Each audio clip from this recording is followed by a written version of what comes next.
There we go. Fortunately, this being Wallhalla, it's not like we are going to miss much of anything. As a matter of fact, we can just go fast forward and we're not going to miss anything. So let me just fix this. Can I use flags for sure?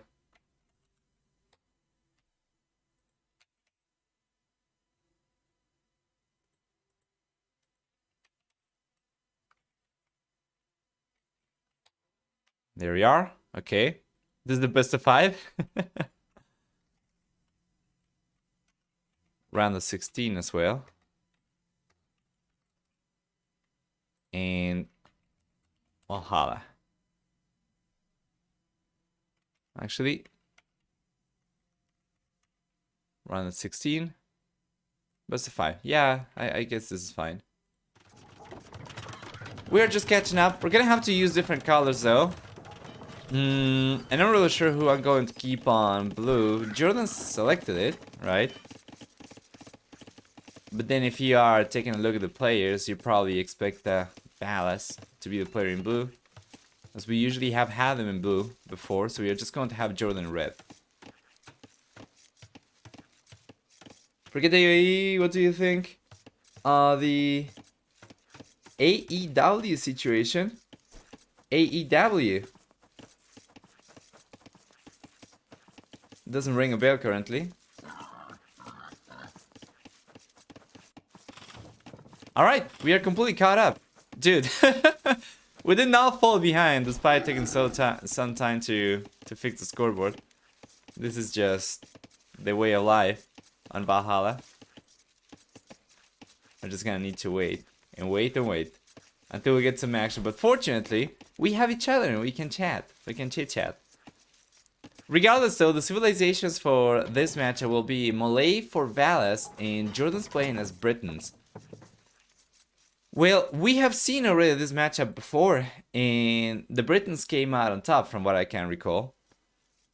Valas of course and JorDan are different players, so it's not necessarily going to yield the same result than the series that we have seen in the past. But yeah, Britons are going to be extremely rough for Valas to take on, of course. And with Malay, he's going to have a few options. He's going to have Karambi warriors to spam units. He's going to have a faster uptime as well, of course. And the cheaper elephants. I don't think the cheaper elephants will make much of a difference. I think it's going to be mostly about a faster uptime, potentially a stronger economy as well, and create some momentum potentially in the late game to early Imperial Age stages. And I think that's when the window of opportunity is going to open for him, but we'll see. Hello, Marcus-san, as well. Do you think CM Punk was right in calling out the Young Bucks? I am literally clueless as to what you're talking about, and I feel like something's flying over my head. I haven't upgraded my ability to say yes and no in chat. Hey, let's go! I like those. How was the best of 33 yesterday? It was good, Arbase. It was good. And I am very, very much looking forward to the rest of the series today. Also, today at 17 GMT, if I'm not mistaken, there is another show match. Project Belgium versus Mr. Yo. If the best of 33 series for today is not too long, we could cover that one as well and cover all 3 series today, starting with this one, following the rest of the best of 33, and then following King of Nomad. However, if we are unable to cover King of Nomad today, it's fine. We'll still have plenty of content. Tomorrow there is... Oh yeah, let me take a look at that really quickly. On Wikipedia. I think tomorrow we have 2 sets for Wallhalla. And I think on Friday we actually have 4. No, tomorrow we have 1, and then on Friday we have 4. So tomorrow we could do the 1, and then we could do King of Nomad using recorded games. And then on Friday we are going to have 4 sets back to back. There is only 1 set, I think. No, there are 2 sets that still need to get scheduled, so that's going to take place probably on Saturday or Sunday.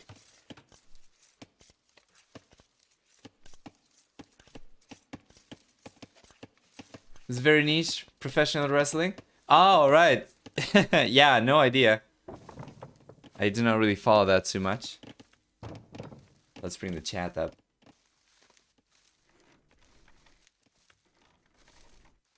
So yeah, this one's gonna be the first set, and then by Friday we're gonna be done with 6 out of 8.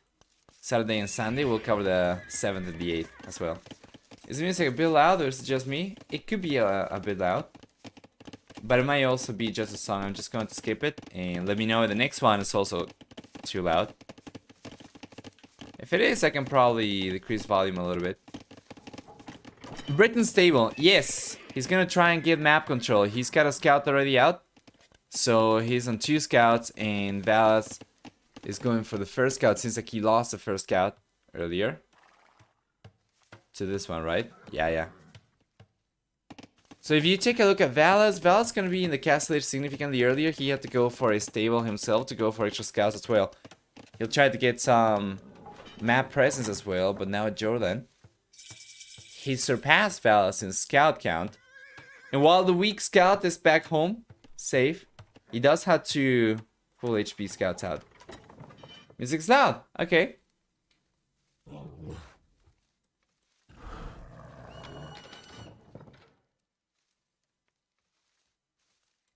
Let me try something.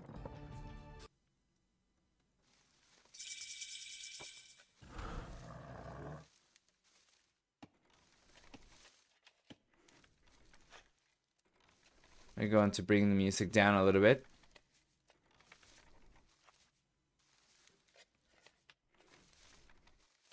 I hope that's better. Let me know.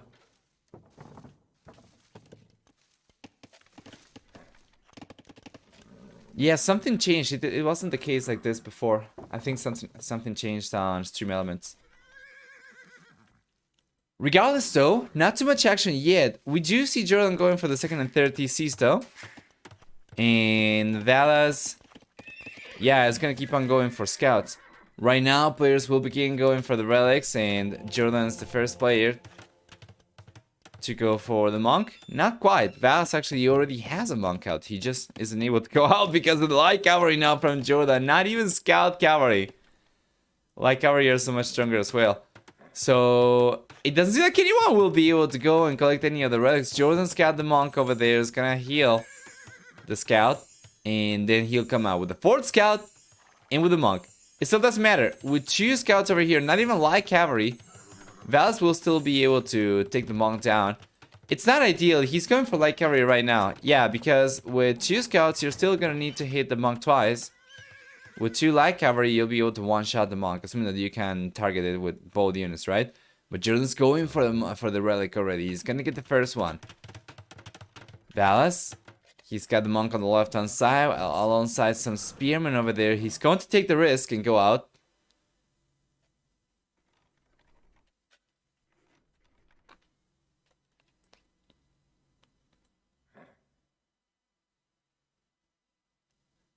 There you go. Well done. And JorDan's already going for 2 additional relics. This one's going to get picked up by Valas, though. It seems so! The scout's coming over from JorDan. And the scout's gonna take on the monk over there. Very, very important for Valas to try and block the scout. And well done! Well done! The monk goes down, but the relic's in already.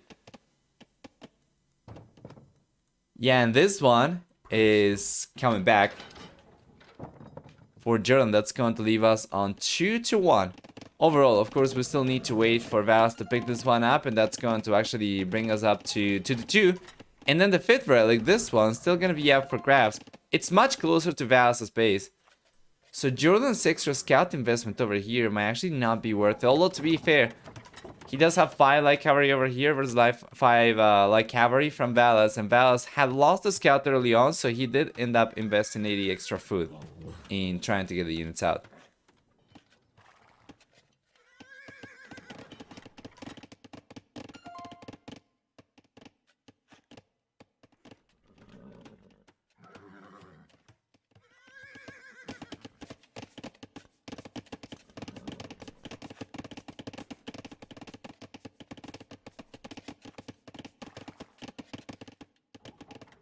Here we are.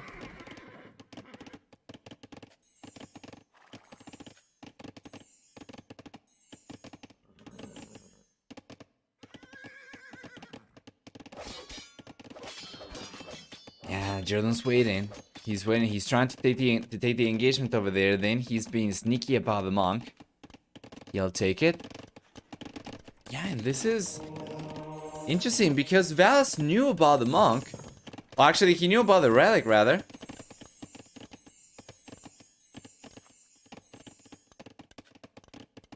And now he sees it gone. And JorDan's going back. He's done a good job.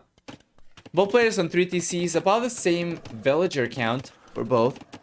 About the same military count, of course, at this stage is not quite definitive.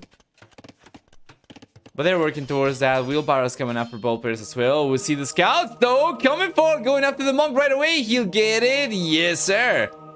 And the relic's still out for grabs. However, with Valas having lost one of the light cavalry to the conversions and JorDan being up on 8 light cavalry versus only 3 for Valas, there is no chance. Nice. There's no chance for Valas to pick up that relic, and in the end, it's going to favor Mr. JorDan.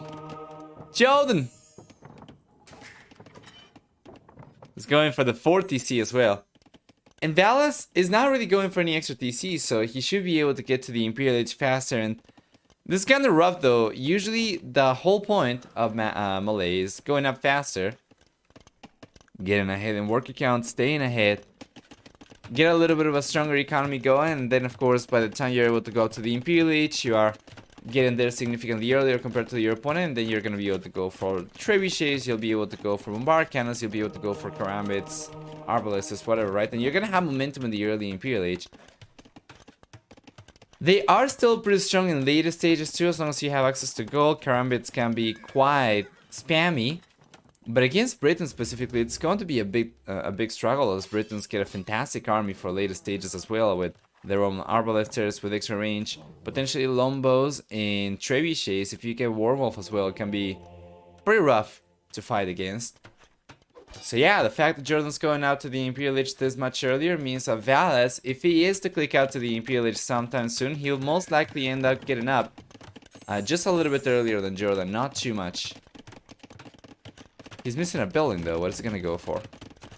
He's going for the university. Yeah, he's getting close on resources. He's going for the university. JorDan will be the first to the Imperial Age as long as he gets past 40% of research by the time... Where's the Imperial Age coming up? From this one. Wow. Yeah, he'll be up first as long as he gets past 40% before Valas clicks up. But that's not the case. He'll be at 93% by the time Valas hits the Imperial Age.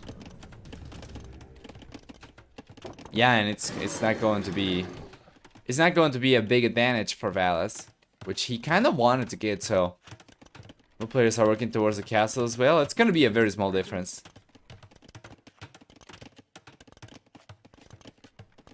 That's got much better value, picking up 2 monks over there. Yeah, immediate value, but getting the 3rd relic is really good for JorDan, and it's going to pay off more than the monks cost in the long run. So it's good for the overall trade, I guess. But losing the relic's going to have an impact as well.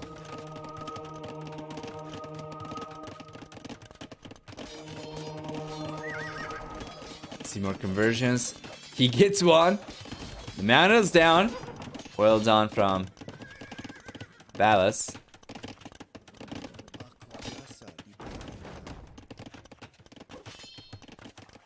There we go. By the time Valas gets to the Imperial Age, 93% for Mr. JorDan. The castle's coming up. Valas, on the other hand, managed to rack up enough stone to go for the castle, but he's not placed a foundation yet. Good attack round from Valas. This is strong for JorDan. Ideally, you want to have the castle already up by the time you get to the next stage, but this is still pretty good.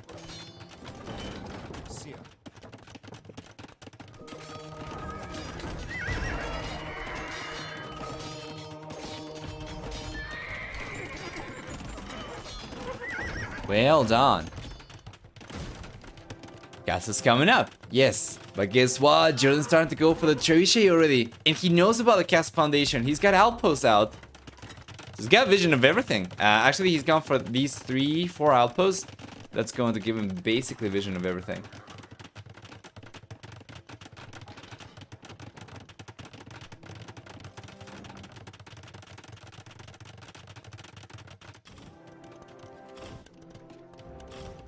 Church is coming out now for Valas.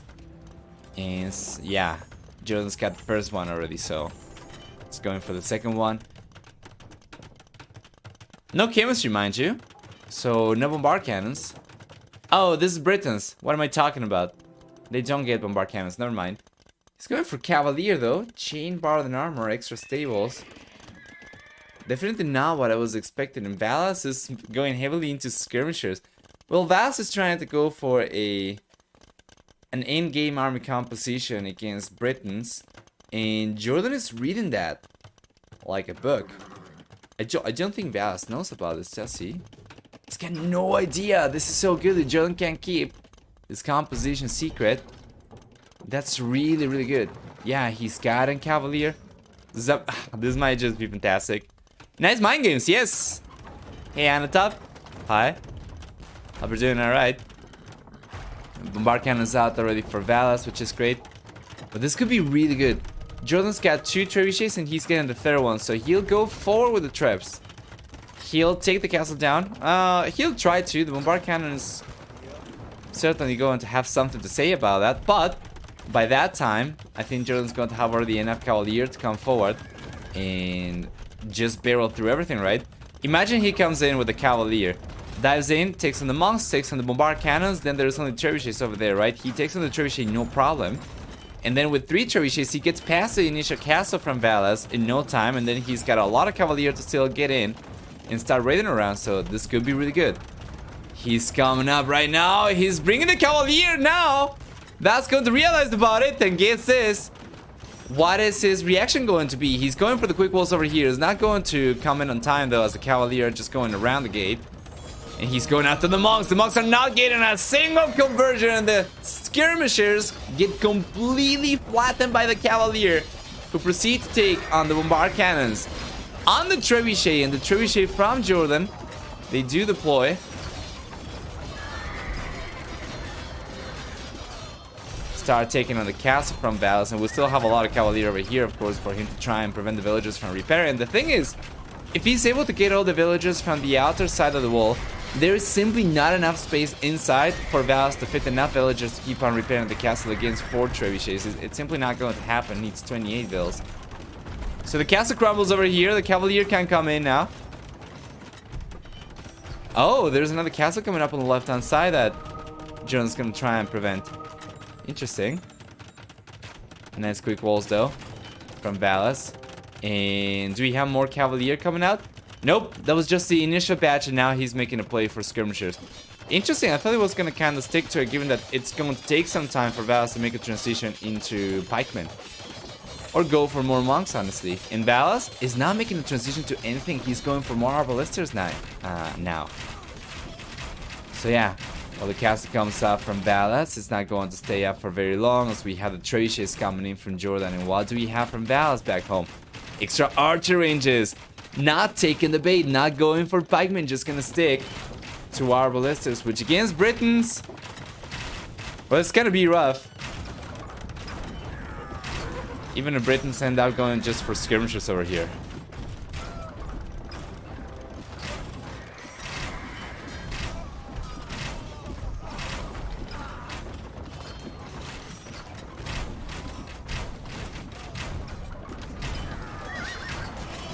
There we go, the castle goes down. Again, nothing that Valas has gotten a value out of it. Just bought himself a little bit of time.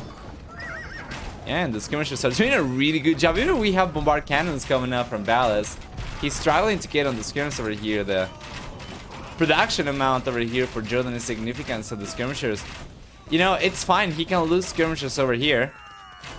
It's okay. He wants to trade for the arbalisters, and he will. It doesn't matter if he loses a few skirmishers to the bombard cannons. It's going to be always more cost effective for him if he's able to actually get units from Valas. Werewolves coming in, and this is huge. Trebuchets now will kind of behave like very long range manuals. Or bombard cannons as well. They do have blast, actually blast radius, right? But they're not really going to be mobile, but they're going to be longer range. If you can deploy these in a position where they are still going to be safe, you should be able to take on the arbalesters, should be able to take on the bombard cannons as well. Just gotta be careful over there with this bad thing.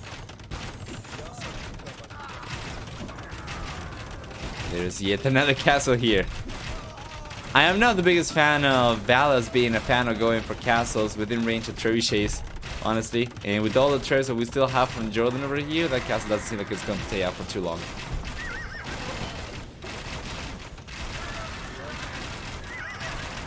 And that's an expensive dive for JorDan. He's not getting a single bombard cannon down and he's losing all the cavalier. But he does manage to get most of the arbalesters down over here with the skirmishers, so the trebuchets are staying up. And the good thing about the dive out there is that he ends up pushing the bombard cannons to the back, so they are not going to be able to target the trebuchets anymore, and the trebuchets can't take the castle down, so it was still worth it.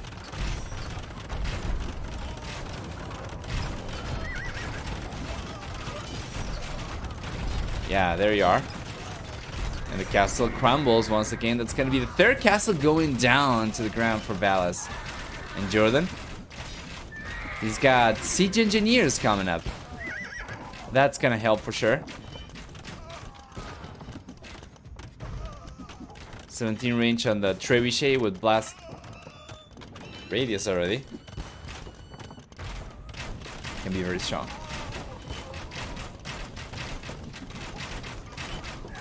JorDan has werewolves. The chance for Valas to come back from this is so small. I completely agree. And we have also yeomen coming up. Of course, we take a look at the skirmisher over here. You can see that yeoman is going to give them 1 extra range. So it doesn't need to be arbalesters necessarily, but he's making a play for arbalesters right now. And this is an army composition that's extremely hard to fight against. Arbalesters and werewolf trebuchets. The one advantage that Valas got right now is the mobility of his army, because he can actually maneuver the bombard cannons, right? That's not something that JorDan's gonna be able to do. But because of the extra range from JorDan, he can actually go and try and snipe the bombard cannons with the arbalesters. These guys already... Okay, that is not good. But these guys already are on 11 range, and the bombard cannons over here from Valas are on 13 because of siege engineers. But yeah, it's not a big difference, you know. He can just get in a little bit further and take the bombard cannons. So this will allow JorDan to make use of the trebuchets. Just pack them up, go a little bit forward, unpack them, and protect them by threatening the bombard cannons with the arbalesters. And then he can use the trebuchets to take on the skirmishers. He can use the trebuchets to take on this, the arbalesters, of course. And yeah, he's gonna keep on going for a few extra cavalry units with cavalier and light cavalry coming up, allowing him to go after the skirmishers, right? So Valas goes to GG, and JorDan's taking game number 1 over here, 39 minutes into it. Let's take a look at the achievements before hopping into game number 2. We'll see for military a close to 7-to-6k ratio in favor of Valas.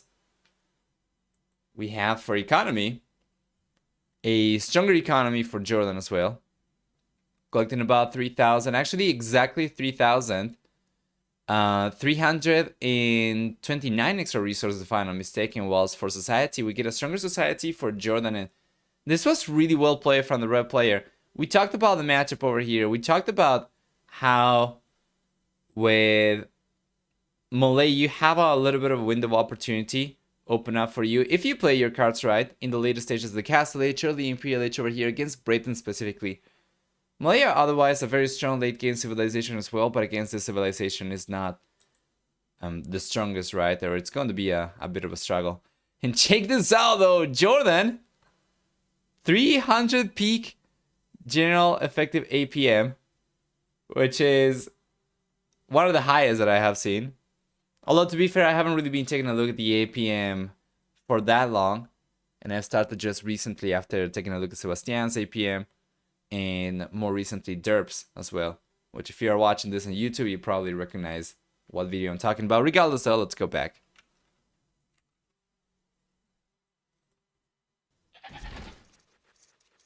And there we are. We are going to stick to the same colors once again, JorDan in the red and Valas in the blue. So welcome you guys, welcome everyone to game number 2. We have Cumans for JorDan. I have seen Cumans on Jungle Rumble before. They can be very strong. Having the ability to go for a second DC is fantastic. So we're probably going to see JorDan go up faster. And Valas is playing with Bohemians, which I have seen on this map. They can be quite strong as well. I have seen this matchup before, in this tournament specifically. And Bohemians lost, but also they went for a fast imp full monk push. Actually, it wasn't even a fast imp, it was a fast castle full monk push. And I'm not positive Valas going to try to go for something like that, because the player that we saw pull that off, actually tried to pull that off. The player that we saw attempt that before was a player who made use of the same strategy against a different opponent in the past, so it was kind of his thing. It might not be Valas' thing, he might be making a play for something else. But yeah, fast castle is certainly going to be potentially good, because he's gonna put pressure against JorDan, and fast castle into full pressure against Cuman is one of the best ways to go about fighting this civilization off. As the players follow rules? Yeah. Right?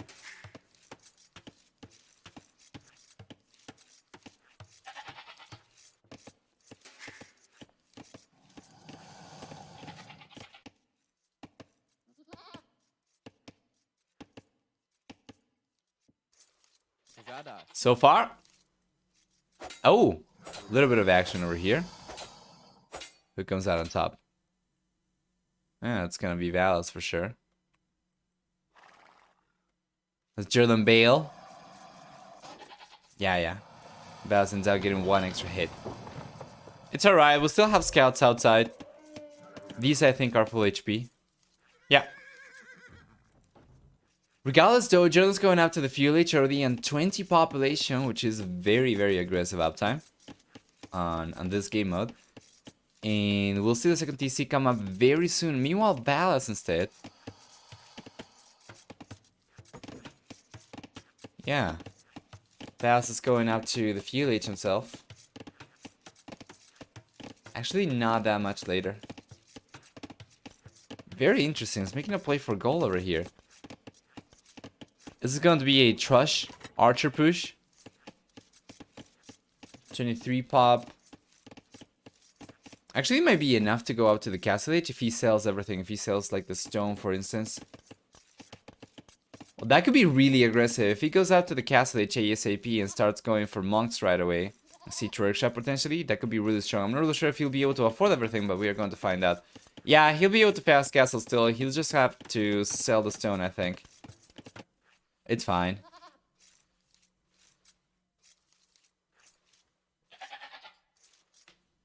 Pretty respectable uptime in any case. And JorDan, outside, he's been collecting some food. Ended up losing some of the goats, but he's making a play for the zebra.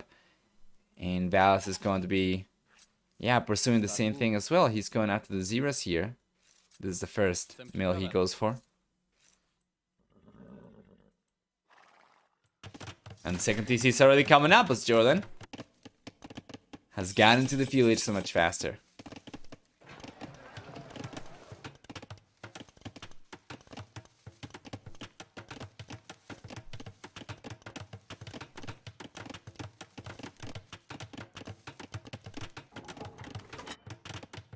Oh, a little bit of a skirmish outside, going in favor of Valas again.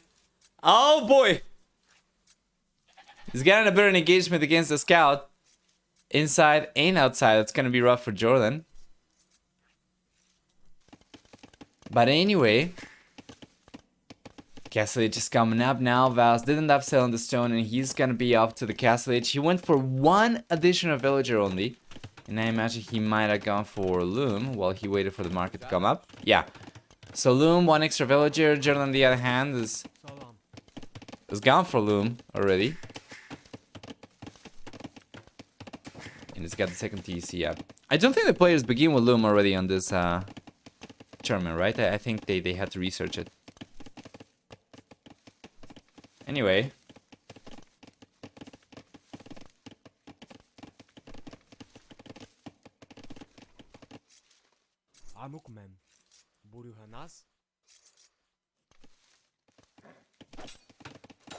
I saw Valas getting Loom. Yeah. Yeah, I thought they had to. Because they made it so the Loom was already researched. Mayans and Chinese would be... Actually, I don't think it would change too much, right? No, because they will have it researched from the get-go.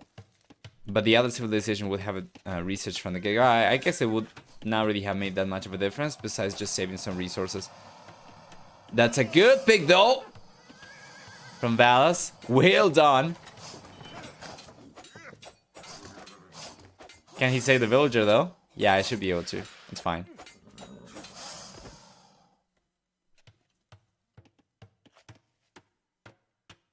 So the castle age is here, and Valas is going for a siege workshop and a monastery back-to-back. Well, it should be going for a siege workshop and a monastery back-to-back. Okay, never mind. The monastery is not coming up. It's prioritizing the siege workshop. It's alright if he goes for the monastery a little bit later. He'll still be able to get mounted out ASAP, and you know, monks are not really going to be that necessary if there are no units for JorDan, because JorDan's been going for economy only, and he lost a scout. There is no risk of Valas losing the siege over here. It's fine.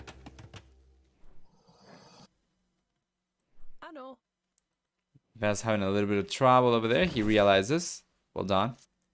And JorDan's still collecting from Zeras. Yeah. I'd love to see a Bohemian player go for hand cannon in this spot at some point. That could be good. Usually we see them go for that in early imp, right? After finishing research and chemistry on their way up. But now he's gonna start putting pressure. And he's got enough resource to go for a second siege workshop. And obviously he's got the resource to go for a monastery, but he's not going for the monastery, he's going for spearmen. So this is just a pike siege push. Yeah, and he's got a second man left. This is really interesting. JorDan is gonna start going for cavalry already. I imagine he probably expects there to be monks, right? From Valas. And monks there will be. It's just not the unit that he's gone for by default. Instead, he's got the spearmen coming out first. Probably expecting JorDan to react to this by going for cavalry units. And he's got a second stable coming up as well.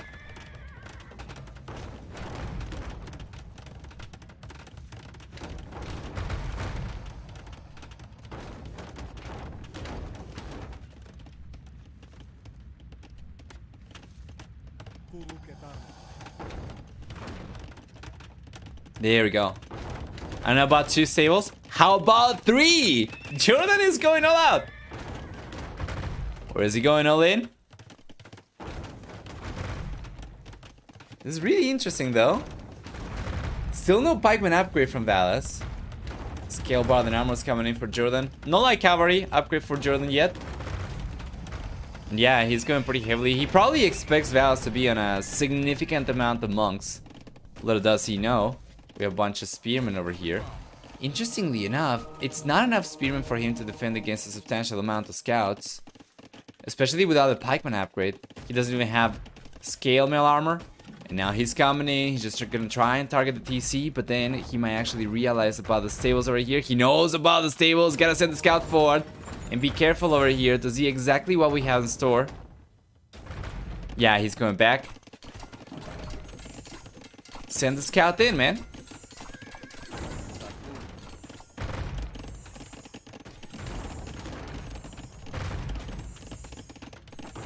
Alright, there we go. I don't think JorDan had vision on the spear up until now. Only now he knows. He probably was expecting monks there.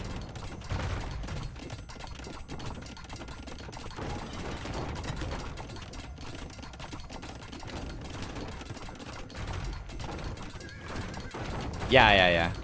There wouldn't be knights for JorDan. No pikeman upgrade from Valas though. You don't want to, I guess, make too many assumptions over here, especially after the previous game. So I kind of understand it. But still, this is actually going in favor of Valas by quite a bit. There's a tower coming up for JorDan that's going to help a little bit against the Magnus. We see the conversions coming up over there. Reaction time for JorDan was pretty good, and reaction time from Valas was pretty good as well, targeting the units right away. So now he can come in from the front and from the back with scouts. He was timing the shots before coming in with a scout, and now we see the conversions coming up once again. That is not going to be the best, though. He's not targeting everything, so the monks go down right there. And guess what? With a few villages into the mix over here, JorDan's actually able to take on all the monks and go get the siege over here as well. He's going to take one of the mountains down. He's going after the second one. Will he be able to take it down? Well, the scouts are not doing too much damage. It's mostly going to be the villagers over here doing most of the damage. So he ends up taking 3 out of 4 mangonels.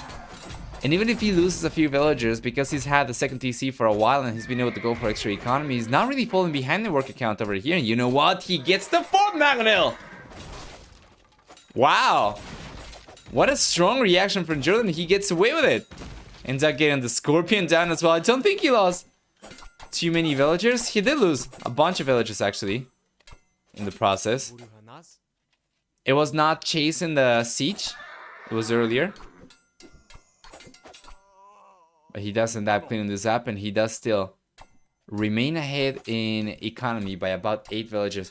This is not ideal, though, as now we see Valas go for the second TC. The lead that JorDan had is kind of gone. Valas being in the castle age means that he can go for extra economy from this point onwards. And JorDan, if he wants to go for any extra economy from his current position, is going to need to go up to the castle age, for which he doesn't really have the resources. So, yeah, I think Valas going for economy is alright. JorDan so far from the castle age.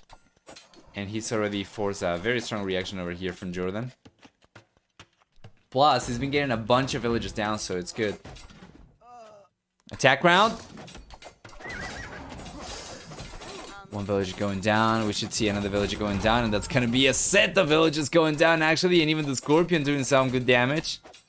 We'll end up getting the villagers down over there. I think so. Yeah. It's a lot of villagers going down to the Spearman and to the Siege, so JorDan goes back.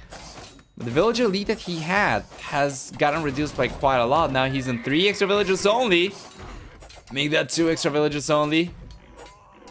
No, still 3. 2. Okay. Yeah. There we are. And the lead for JorDan's kind of gone. Because going up to the castle age is going to require about 6 villagers for the TC working time. Getting to the next stage will allow Valas to catch up in work account and actually surpass JorDan. So things are looking really good for the bull player. He's gotten a hidden score, and JorDan's getting a market out to try and go up to the castle age. His resources are not properly balanced, but from this point onwards, it's gonna be rough.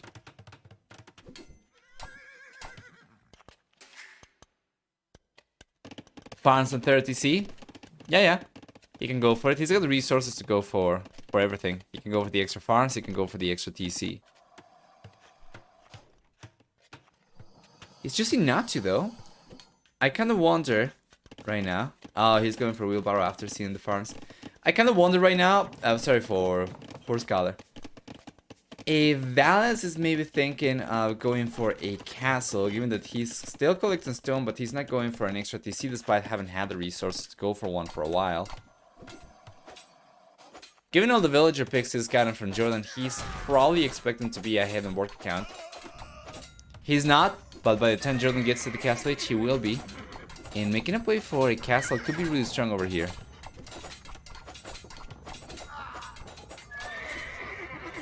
Send the villagers forward, though.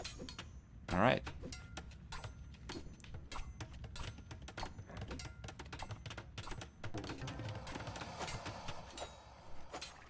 Where are the outer villagers? Stone collection for JorDan and Valas. Yeah, he's collecting stone from the villagers outside.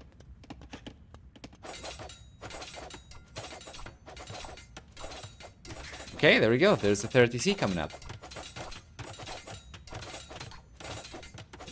Castle Age is finally on the way for JorDan. By the time he gets up, Valas is going to be already about 7 villages ahead. at the bare minimum. If he can get the TC up and get a few extra villages over here, at the very least one, that's going to increase his villager lead even further. And from that point onwards, it's pretty rough for JorDan. Bohemians are an incredible civilization, and with a stronger economy compared to Cumans fairly early on in the game, even if we are 26 minutes into the game, the fact that we have gotten past the usual time the Cumans get to the Castle Age and potentially make a play for the Imperial Age is very strong for Valas.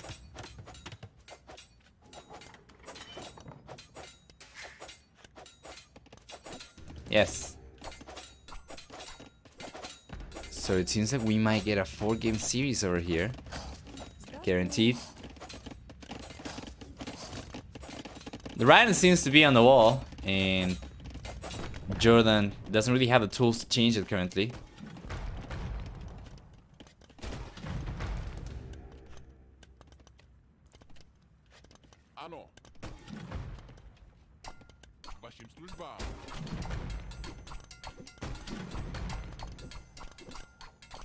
There we go, as JorDan gets to the Castle Age, Valas does amass a 10 villager lead himself. He's collecting stone a little bit more heavily right now. However, JorDan's got enough to go for a castle first.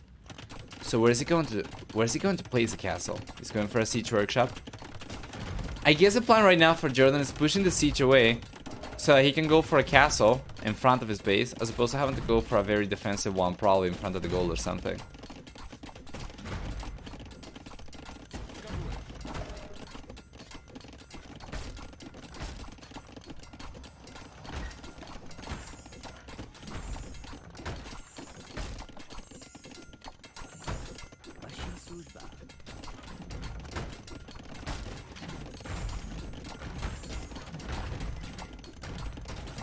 There we go. And it's coming out. Yeah, and he'll just try and push the house away.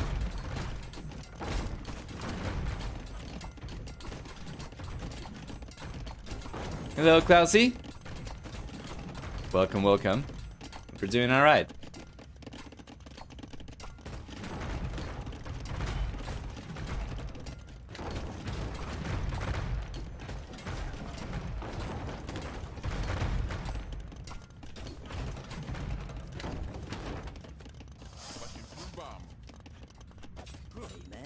Beautiful.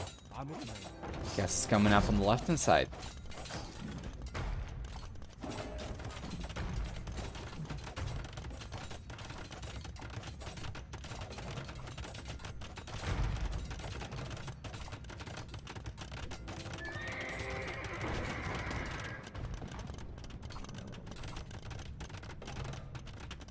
Well done.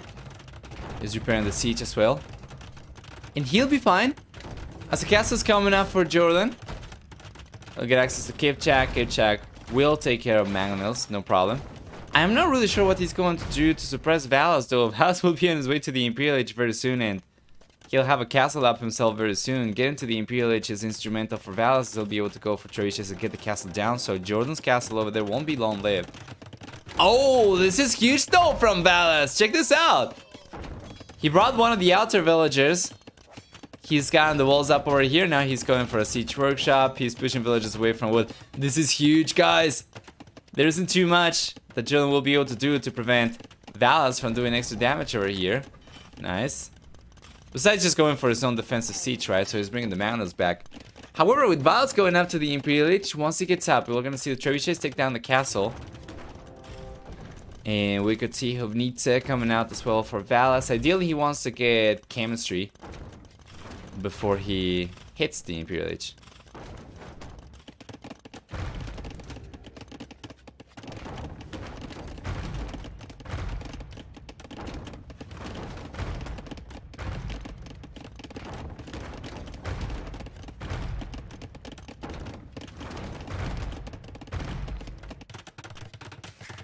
Yes, it's coming up.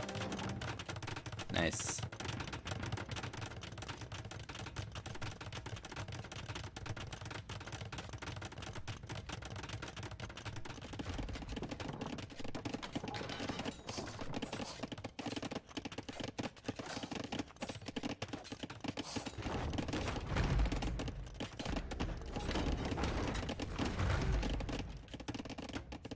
Nice. Yeah. Jin was able to hold on over here. With the hail advantage, he ended up getting the siege workshop down as well. But this is very interesting. Now he's gonna need to get the gates down so that he can get access to the outer sides of the map as he's chopping through. But while the gates are still up, he's going to struggle to get access to any extra resources. Meanwhile, Valas is only 25 seconds away from the Imperial Age.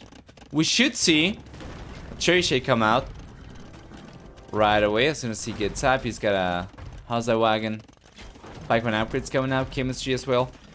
And yeah, he could potentially also just wait 13 seconds and go for bombard cannons, right? He doesn't need to go for trebuchets right away. He's got the resources and he's not really queued up a single treb yet, so he's definitely waiting for chemistry. Now he's gonna go for bombard cannons. Right, Valas? Yes, sir. Okay, he's got the first bombard cannon coming out. You on the right hand side? Oh, there is a raid coming up from JorDan. He's managed to get 2 villages down by the looks of it. Yeah, and good reaction over here from Valas. He actually managed to trap the Kipchaks over here. Interesting. Oh, he busted in with the petard, right? Yeah. So the raid's coming in and he's been able to idle a bunch of Valas' economy, but I don't think this is going to be strong enough though. The pikemen are coming back. There is a mountain over there. He's going back to work. He's taking out the Kipchaks over there. Not even close. Meanwhile in front, he's got the bombard cannons already out. Yes, he's got a trebuchet right now as well. He's going after the castle with the trap. He's going after, yeah, the rest of JorDan's economy with the bombard cannon. JorDan just calls the GG over there. The game was, you know, pretty over for JorDan at this stage. He could have kept on going, obviously. The raid was a nice touch. It was a nice attempt, but it was not enough, so.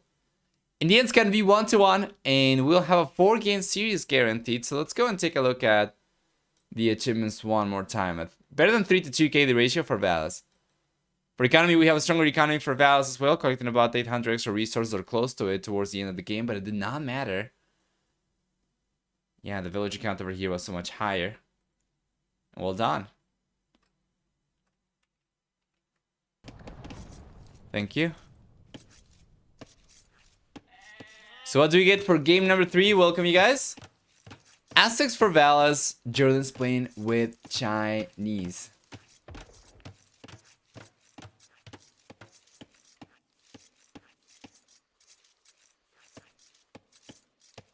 Aztecs for Valas. Okay, that's pretty interesting. Both these civilizations are extremely strong.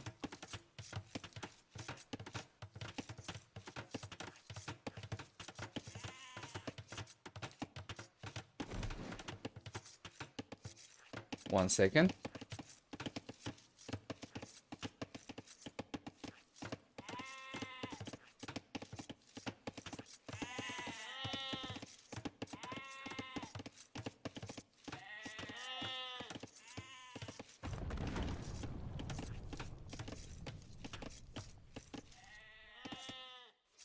Yeah.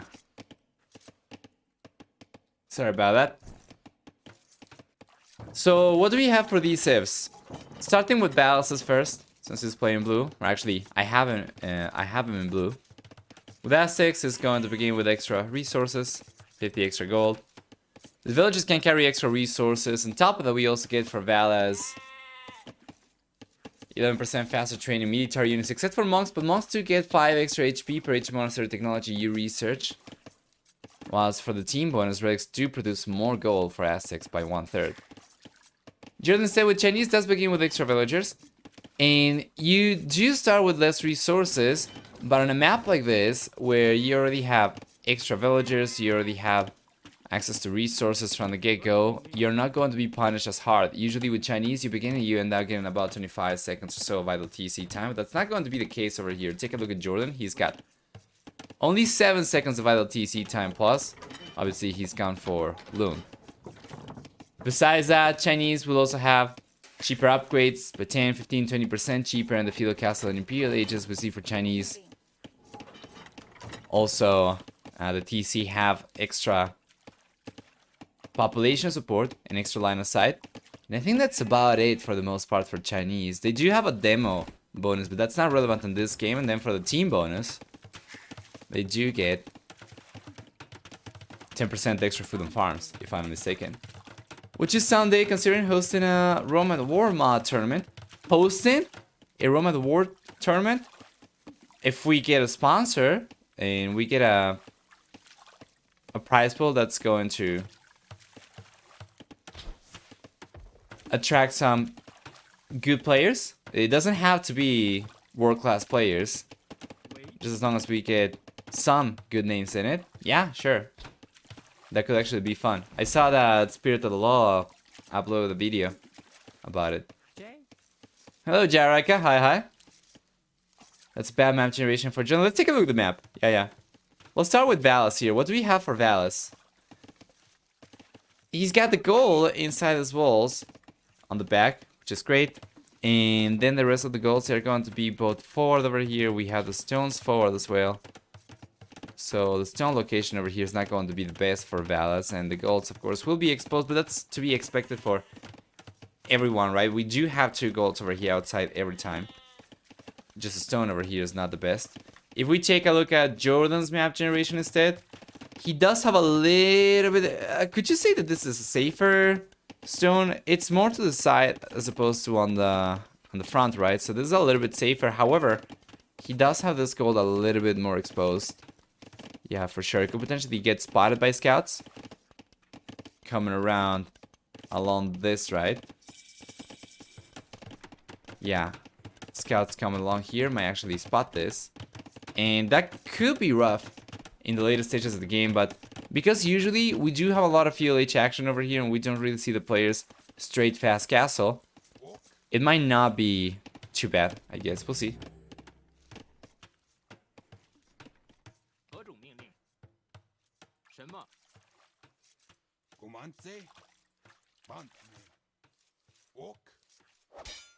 There you are.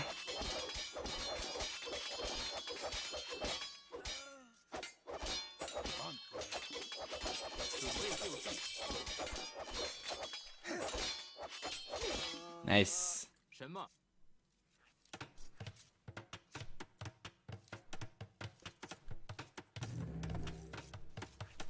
Good engagement for JorDan. Doesn't end up coming out on top. He's got 4 military units left. And Valas is in a little bit of trouble. JorDan's putting a lot of pressure over here. Who would have thought the Chinese would end up taking on the Aztecs for military units over here, for militia line units, right? For men at arms. But it's going his way. He's gonna end up getting a villager, and that is a good hit. Might end up getting another one over here, not quite. He was not targeting the villager. If he targeted her, he might have been able to get a second villager, but that's still pretty good though. That's the only villager kill that we have seen in the game yet. 1 Ilico KD in favor of JorDan. Overall KD, 2-to-1 ratio.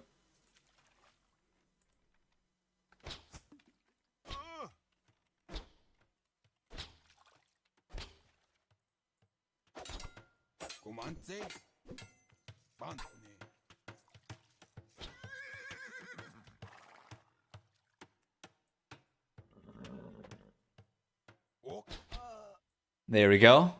Beautiful.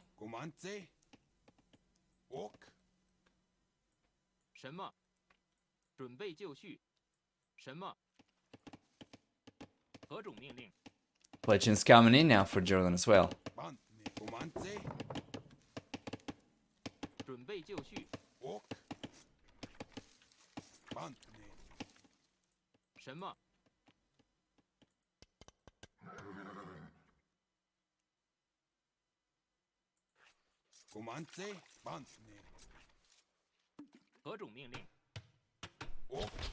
There we go.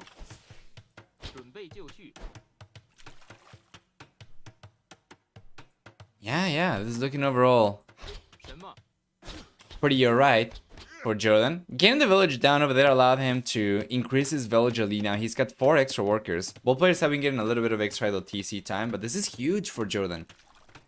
4 extra villagers will certainly allow you to gather more resources faster. So wouldn't be surprised to see JorDan go up to the castle age at a comparable or at an earlier time compared to Valas, who is going to have otherwise a very strong economy, just because of the fact that Aztec villages can carry extra resources per trip. So far, this actually allowed JorDan to kind of, you know, remain competitive over here. Both these civilizations are strong economy civilizations. Let's actually take a look at their economy time so far. It's better for JorDan by quite a bit. It's good. The engagement over there should be going in favor of Valas as he's got more units to work with. It's going to be 5 versus 3. With good unit control, JorDan could still end up getting a better trade over here, but it's going to be pretty difficult. It's got a skirmisher coming out after the next archer. Yeah, and take a look at JorDan's economy. It's good. It's good. It's got 5 archers right now. 6 archers actually versus 7. He's going for it right away. He's going to end up taking the engagement against the smaller army before Valas is able to bring the extra reinforcements in. Now with the skirmishers coming out, yeah, Valas is going to end up getting cleaned up. So while game number 2 went in favor of Valas by quite a bit, game number 3 seems to be favoring JorDan. No matter who wins this one though, game number 4 is going to be match point already. And it certainly seems to be, game number 3 certainly seems to be favoring JorDan at this point in time. Not only has he managed to push Valas away without taking any losses himself, but also he's been able to do the most damage the earliest in the game. He's been able to rack up enough resources to go up to the castle age very soon, while Valas, not particularly close. There we are.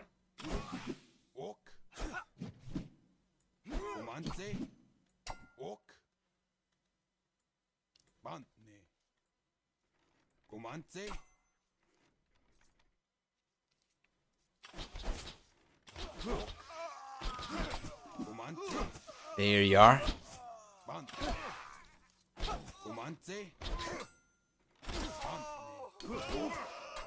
That's a good engagement for Valas, but JorDan is on his way to the castle age.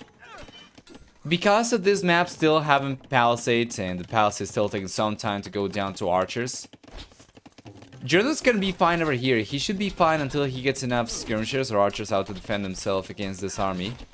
However, ideally he wants to go for extra walls, yes, because this house foundation is not going to hold forever.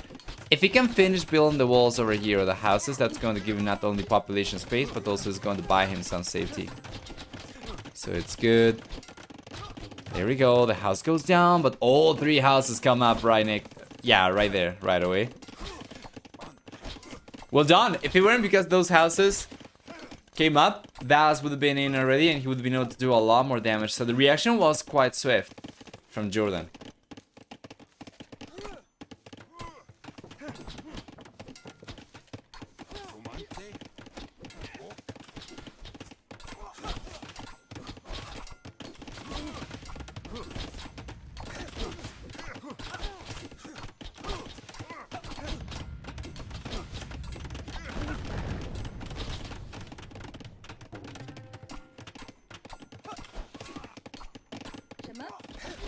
Here we are.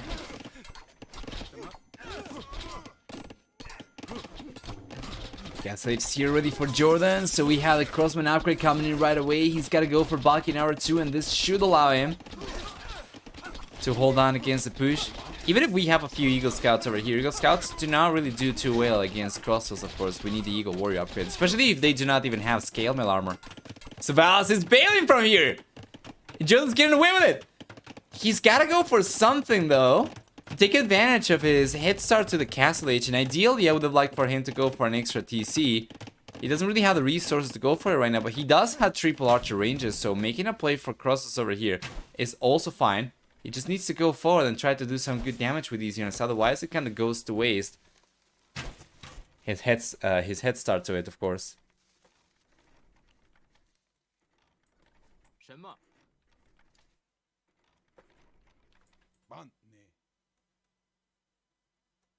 Let's check. There he goes.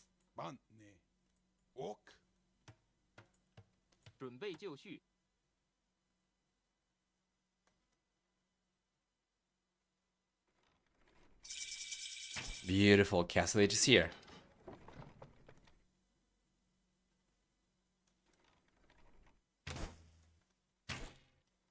For Valas, is going for the crossman upgrade as well. Heavy plow. JorDan hasn't gotten even a horse color yet, so heavy plow in balls over here will be really, really good for Valas.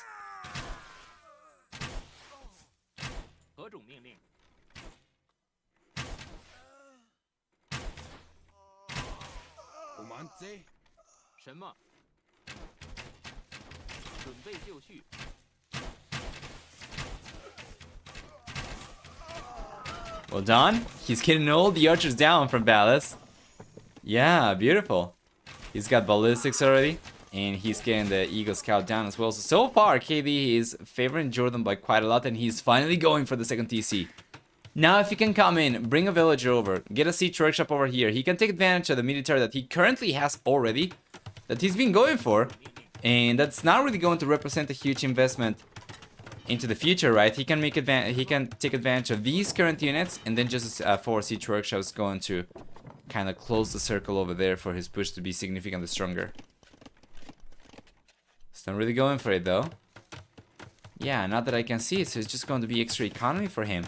If he's going for the second TC right now and he's going to stick to only archer production, I would probably like for him to go for a third TC as well.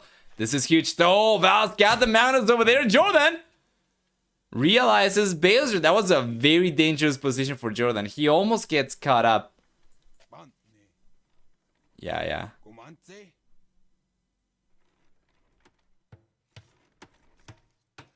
Let's see what he's gonna do. 27 crosses for JorDan. 15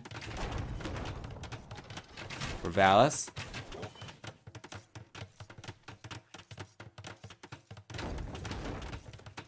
He's coming in right now. That is a good attack round. The mountain will still go down, and that is a good prediction though.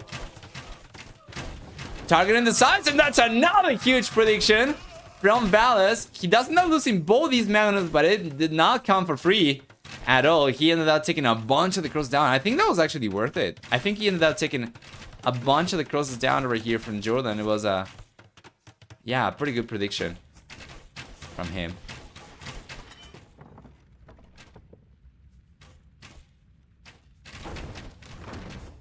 Oh, and another good one. Damn, boy. Holy crap.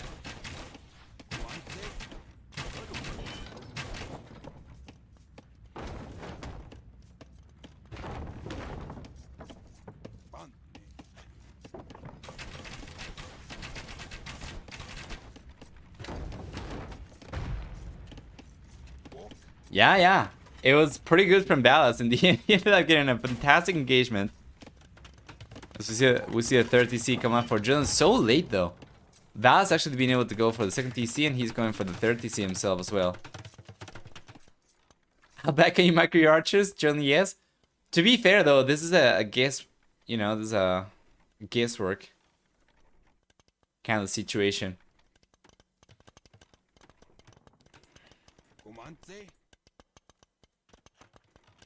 As well, your opponent's gonna have to guess if you're going to split or if you're just going to stay together. But yeah, it was good prediction overall from Valas and JorDan. I guess he could have reacted better.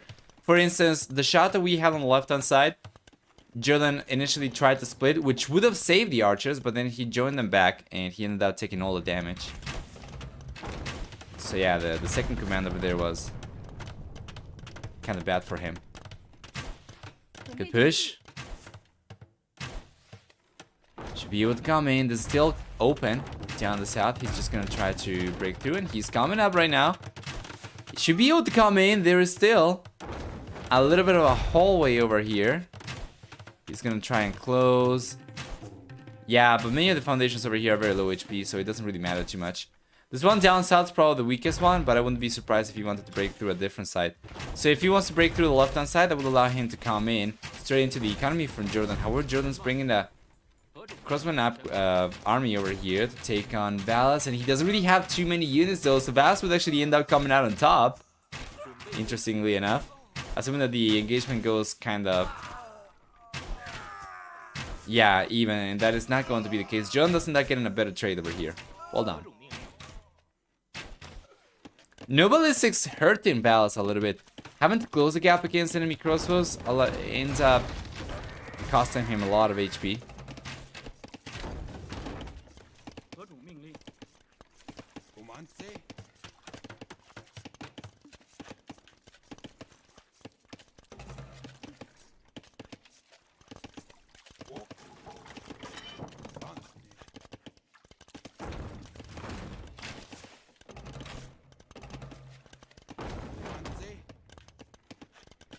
There we go.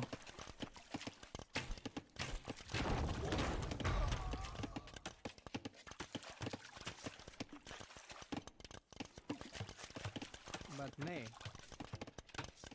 Okay. Beautiful.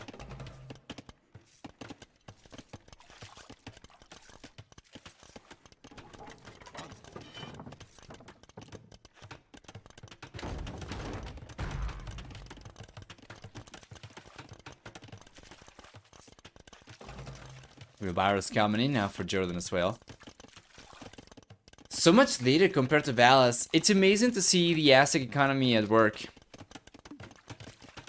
With a 6 lower villager count, Valas still manages to rack up enough resources to go up to the Imperial Age significantly earlier compared to JorDan. He's collecting a lot of stone as well, so he'll be able to go for his own castle very soon. So this is not like, yeah, JorDan's falling behind because he's been getting the resource for a castle, right? Valas will still be able to go for one himself. As a matter of fact, if he utilizes the market, he should be able to go for a castle right away. So yeah, it's just remarkable to see. We saw heavy plow come in so much earlier for Valas and JorDan. He's gotten to a very significant amount of farms over here, but still no horse collar. This is so bad for the German player. 34 farms, no horse collar. Sure, the Chinese will also get 10% extra food for free, but it's certainly not going to be enough to compensate for the lack of upgrades. Not only is horse collar going to give you extra food compared to that, but also, if you end up going for heavy plow, your villagers become stronger because, well, not stronger, but they work better, right? Because they're able to carry one extra resource. So it complements wheelbarrow pretty nicely as well.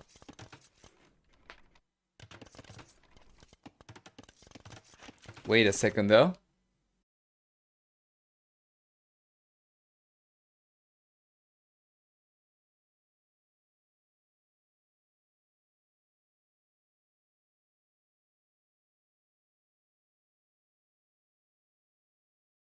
Barracks coming up, and we know there's gonna be a play for an eagle push. Taking a look at this point of view, he doesn't know about the castle. Once he realizes about it, he'll need to make a play for something else.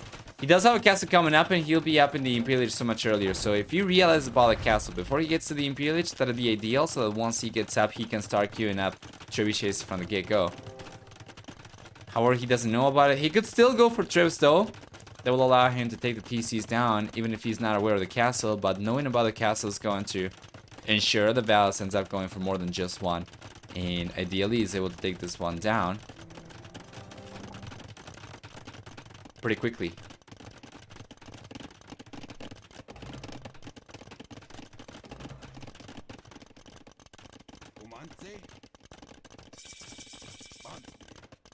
Imperial Age is here, ready for Valas. And the Elite Eagle Warrior upgrade is coming up. We have the first trebuchet coming in as well. It's good that he'll have a treb coming forward, and he's gonna realize about the castle eventually, right? But yeah, going for just one is it's kind of rough in this position. I really wish he had sent at the very least one unit forward, so that he would have realized about this earlier, and he wouldn't have stopped at one treb. With a head start, he's gotten to the Imperial Age. He would have been able to get like a 2 trebuchet head start in production compared to JorDan. Now that JorDan's got on a second castle on the left hand side, he'll be able to go for 2 trebuchets at a time, so it's not really ideal. Okay, now Valas knows he's going for another trebuchet. He's kind of housed right now though, so JorDan will start going for 2 trebuchets at a time. At about the same time, Valas, the second trebuchet is coming out right now. Let's see if JorDan can actually afford it. He doesn't really have the resources though, so he cannot go for trebs right away. This is still looking a little bit better for Valas, and JorDan, he's been going for Chukanus. Chukanus are a great unit for Chinese against Aztec. Specifically, it's going to be so good as the Eagle Warriors, being such high pierce armor unit, will take extra damage from Chukanus because of the additional projectiles. So it's one of the stronger range units to fight against Eagle Warriors. Anything else, such as crossbows, arbalesters, you know, even Rathas. Not Rathas, sorry. Rathan archers would go down pretty easily.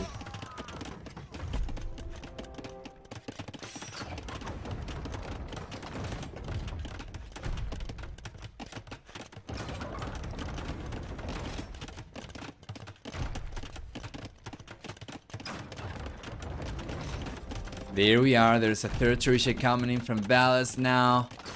And JorDan's not gone for the first trebuchet yet. It's got a third castle coming up on the back though, but this one is going down for sure. Should be. Even if we see JorDan come forward, try and take the trebuchets down with it. Chukan is over here. Valas is going to end up putting pressure with the Eagle Warrior. So here he comes. Zoning the Chukanus away. And this castle, most likely not, is going down. Even if we have some villagers over here from JorDan repairing, and even if we have a hill advantage over here for JorDan's villagers. And the castle, of course. It's not ideal. He'll still end up losing the castle for sure.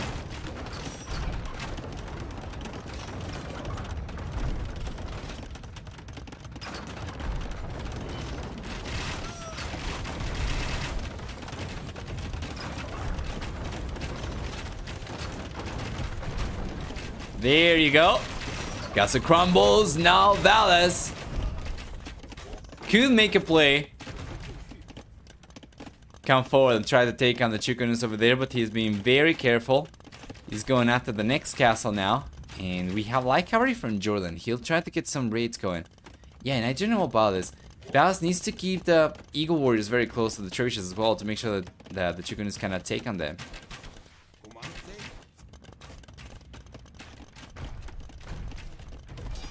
Let's see Valas come forward with 2 castles. Yeah, right. Well, he's got in Garland Wars right now, so the Eagle Warriors are significantly stronger. The light cavalry over there are not really holding on too well. And with the Magnus coming over, those Chukanus are under a lot of pressure. If they get surrounded by the Eagle Warriors over here, yeah, you know, the Chukanus are going to finish it up. So he's just trying to keep the Chukanus at bay over here, but he's getting 21 only. Plus, losing this castle will prevent him from getting extra Chukanus out at any relevant pace, of course. And with Garland Wars over here already researched from Valas, and the Blast Furnace coming out, the light cavalry are not going to suffice from JorDan. So, Valas is looking great. Seems like this is going to be 2-1 in favor of the blue player. And the great thing about this is that this is JorDan's home map. So Valas, he's got his home map to make use of still. That's going to be for game number 5. If he ends up winning this one, game number 4 is going to utilize the home map whoever lost game number 3, which in this case will be JorDan if Valas is able to close the deal, right?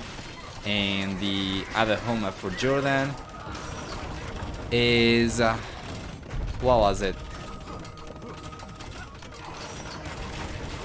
Bypass, right? Yeah. He calls it GG, so game number 4 will take place on Bypass, where JorDan's going to have one more chance at this game. And he'll need to win both games. His home map, Bypass, and Valas' remaining home maps, The Wall. Nice KD for Valas, in the end it's going to be better than 4-3. We're going to see a stronger economy for JorDan, however. Just by 200 extra resources though, so not a huge margin. Well done! The game is here, and guys, welcome everyone to game number 4. Once again, we're gonna switch colors, and we're just gonna catch up, right? What's the worst that can happen? We're gonna miss on scouting. So yeah, Poles and Turks.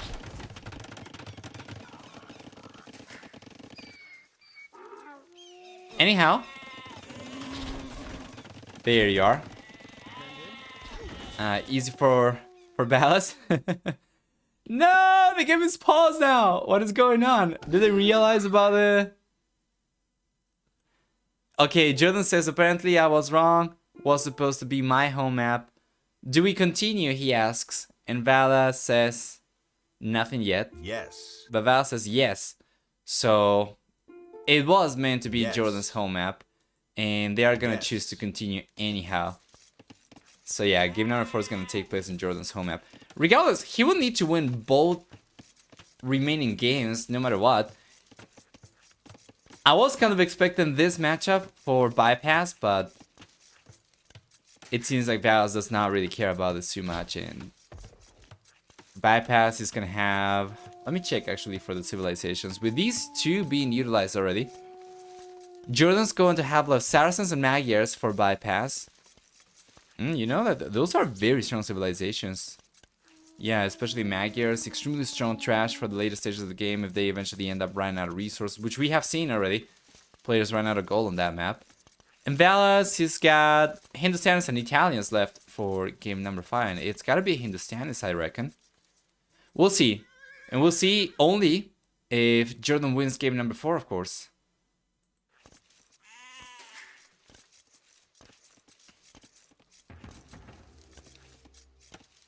Welcome back, Bailo. Hopefully you managed to get better sleep last night. I did manage to get pretty decent sleep tonight, fortunately, after yesterday was not quite as good. 2 nights ago, I miscalculated the start time of the show match between Hera and Winchester and went out to bed a little bit too late to get my 8 hours of sleep. So today I was able to get 8 hours, at least.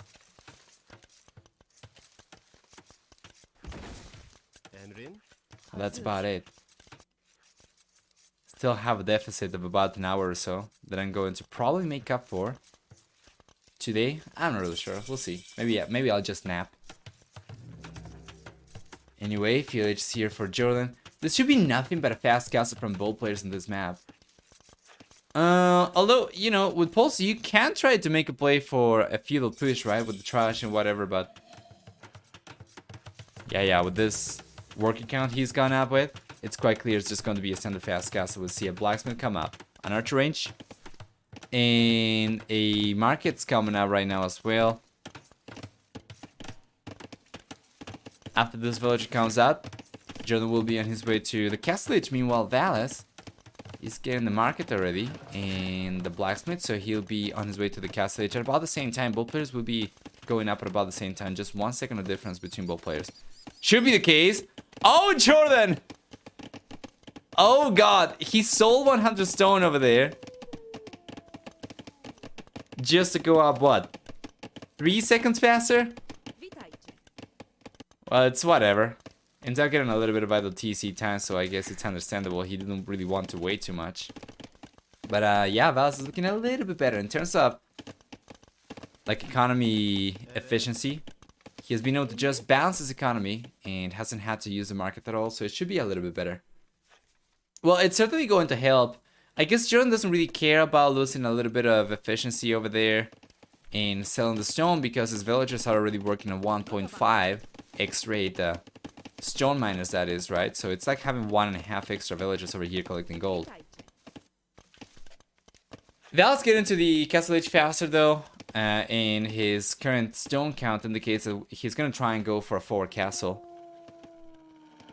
And you know, a castle around this area would actually be absolutely fantastic for the bull player around here. So that he can not only defend his own golds, right? These two. But he would also be able to put a little bit of pressure on this one. I'm not really sure actually with Bucking Arrow he would get range to target that castle. Probably not. But still defending these two though is really good.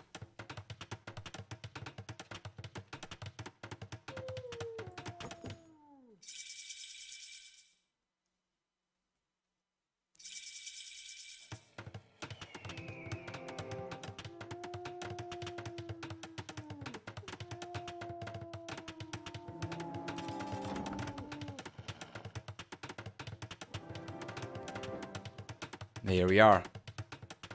It's fine. We take a look at JorDan's point of view. He knows about the castle already. The moment Valas got to the castle age, of course, JorDan just tried to take a look to see if Valas was going for anything. Now JorDan has gotten to the castle age, but he's not really been saving enough stone to go for a castle himself. Instead, he's got a second PC coming up. The stone wall's coming up on the left-hand side. And he'll make a play for economy, while Valas is just going to go for Jannies. And JorDan's going for... He's been going for archers. I don't think he's going to stick to that. Especially if we are going to get any siege coming in along Janissaries from Valas.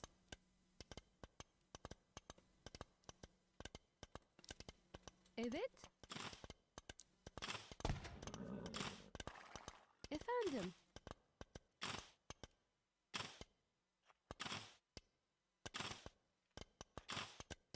Emrin? There we are.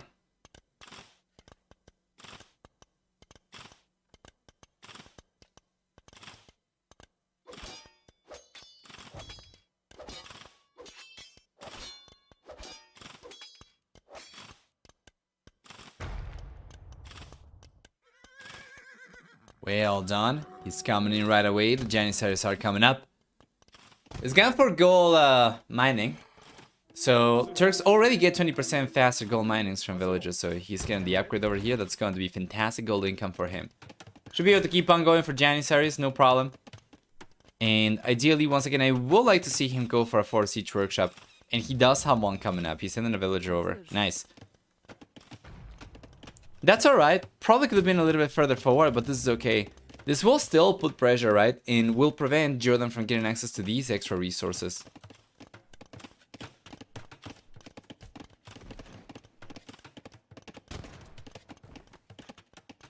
But players fast castle, one tries to boom, the other goes for the castle to break through. There is one push. If it works, the aggressive player wins, otherwise the boomer wins.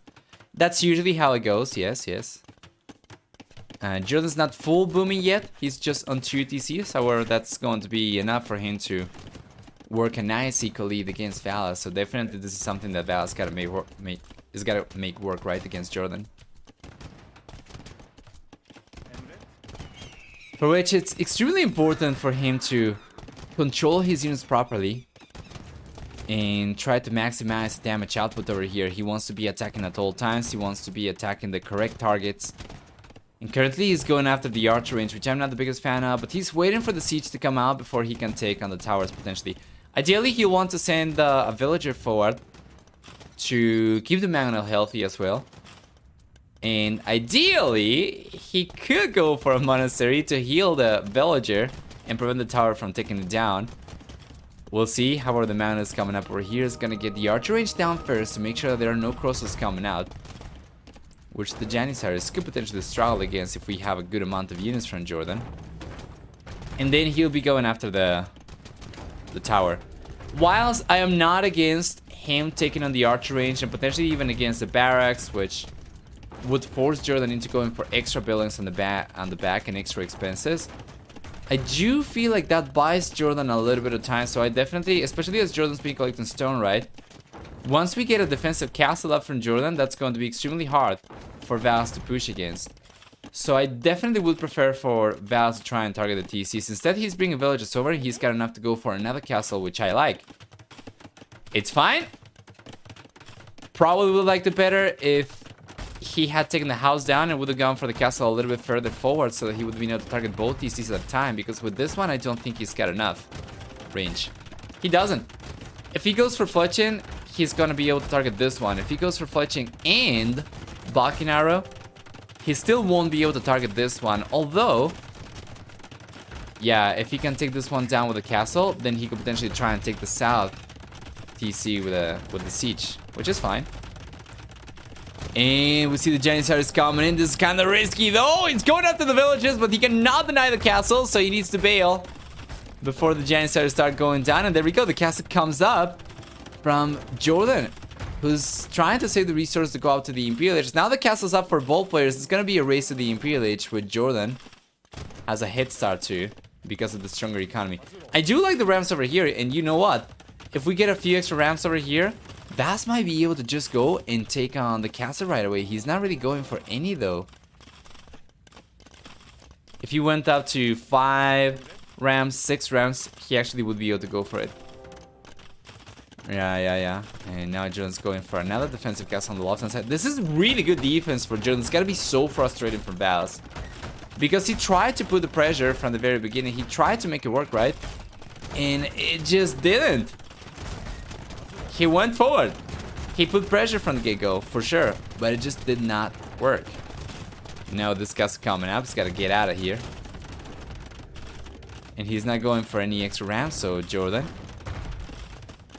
Yeah, it's looking pretty good. It's basically impossible for Valas to make the push work over here without going for extra rounds. And because he's not going for any extra rounds, it seems like he's just trying to save the resource to go up to the Imperial Age himself as well. As it's usually the case, and we have talked about this. But players have the castles up. They know about each other's castle. It's just going to be a race to the Imperial Age to see who can get to trebuchets first. The fact that we have a siege workshop over here from Valas is actually extremely valuable, because once he gets to the Imperial Age, not only can he go for trebuchets, but because the Turks getting chemistry for free, he'll even be able to go for bombard cannons right away. So he can be strong now. He's trying to target the TC with the rams. I think he's gonna be able to take it down though. This is taking a lot of heat, and the TC is going down to the rams. Well done. He's going after the castle right now. That is not going to be enough, I'll tell you. Right away. That is not going to be enough. I do like it that Valas did bring a villager over, though. And check this out. It's actually repairing the ram over here. But it shouldn't be enough. JorDan can just garrison a few villagers, or he can go for a few petards and just... yeah, take the rams down. And he will. Villagers going down over there, trying to repair the mangonel. And the petard's going to bust. Yeah, sorry, not the mangonel, the rams. And the petard's going to bust the remaining rams over there. So Valas, he does manage to get a head start to the Imperial Age, which I am fairly surprised about, given that JorDan had a much stronger economy to work with not that long ago. And it seemed like he was going to be the one getting the head start to it. But now it's looking much better for Valas once again. Even if he's behind by 14 villagers, getting to the Imperial Age faster is going to allow him to go for bombard cannons and trebuchets, with which he'll be able to take the castle down, but also take the TC down. And without the castle and the TC, there's a lot of economy over here that's going to be just for grabs, right? That's going to be ripe for taking. Completely exposed, and there is yet another castle on the left-hand side that he shouldn't really struggle to take down. With the massive head start he's got to the Imperial Age. And JorDan's trying to make a play for archers right now, but this game is looking great for Valas. If you are rooting for us to get into the second half of the show match on time today, well, you're certainly going to be rooting for Valas this game, but JorDan's going to keep on trying, of course. There we go, Imperial Age is here. There is something to be said about the fact that Valas had to qualify to the main event. He had to go through qualifiers, and JorDan got invited, right? I think. Yeah, JorDan got invited.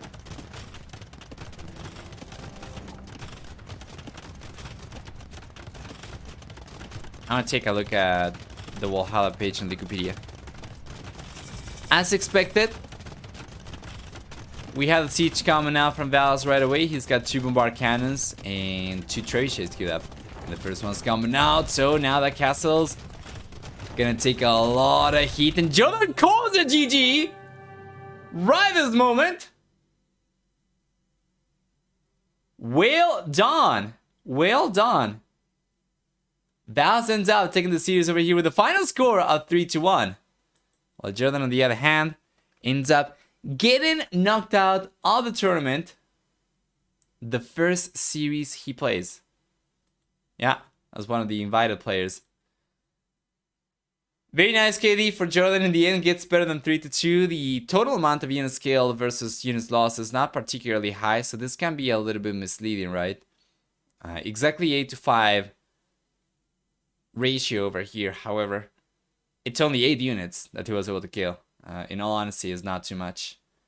He did manage to collect a lot of extra resources, well over 2,000 extra resources collected. You gotta keep in mind that he did end up going for a second castle. He did end up going for a second TC, a bunch of extra villages and extra farms. So even though he did collect extra resources, that basically just paid for the extra economy that he went for in the first place. So it was not a huge lead or anything. Overall, incredible performance from Mr. Valas.